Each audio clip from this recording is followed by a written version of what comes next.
Barry Brogan will be as sorry as anybody at the exit of Spanish Steps, because it was on this one that he was relying for the strong gallop that Dickler needs to reveal any flaw in the stamina of the favourite Pendil. But Shawnigan still taking him along at quite a fair pace from the Dickler, Pendil, Dimwit and Esban as they turn for home on the first circuit. Shawnigan, well clear still of the Dickler, the riderless Spanish Steps, then Pendil and Dimwit and Esban. Shawnigan over from the Dickler, then the riderless Spanish Steps and Pendil and Dimwit, and finally Esban. The last plain one on the first circuit, this one. Shawnigan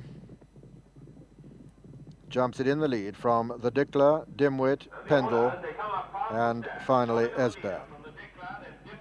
And now beginning a right-hand swing to approach the water for the only time, fence number 10 of the 19 fences, and Shawnigan in the lead from the Dickler, Dimwit and Pendil, and Esban is being pulled up. So 4 left. Esban pulled up, he was a long way behind. And the Dickler a little bit hampered there by the loose horse, and Shawnigan jumps in the lead from the Dickler, Dimwit and Pendil.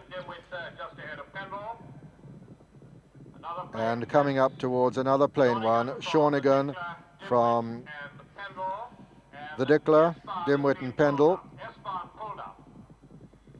And now coming to open ditch number 12.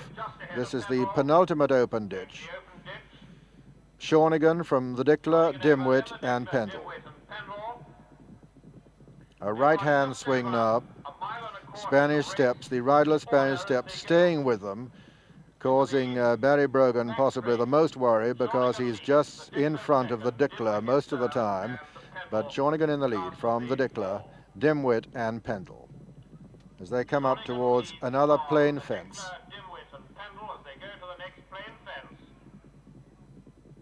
Shawnigan from the Dickler, Dimwit and Pendil. Pendil very close in behind them now.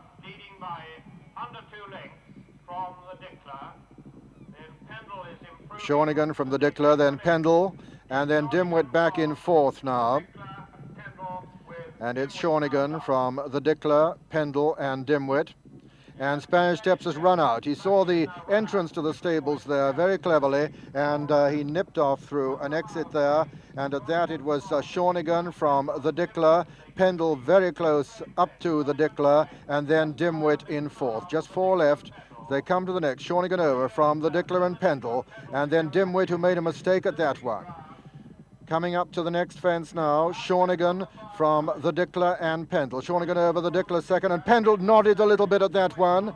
And coming up now towards the home turn with 3 fences left to jump, and Shawnigan in the lead from the Dickler and Pendil. And it looks a 3-horse race now with Dimwit for Ireland a long way behind him. It's Shawnigan still in the lead though, from Pendil moving into second, the Dickler third now as they round the home turn with 3 fences left to jump in the King George the 6th chase, and Shawnigan still in the lead from Pendil, then the Dickler, and Pendil coming ranging up now, upside Shawnigan, and Pendil jumps it in the lead from Shawnigan and the Dickler coming to challenge towards the right of the picture now, coming to the second last fence, and Pendil in the lead from the Dickler with his white face on the right. Shawnigan back in third now, and now coming to the final fence, and it's Pendil from the Dickler under pressure, and Pendil looks as though he only has to jump it. Shawnigan looks as though he's going to be pulled up as they come to this one, and coming to the final fence now in the King George, Pendil, he has pricked, he's going to maintain that record all right. Dick Pitman looks over his left shoulder, there's no danger whatever.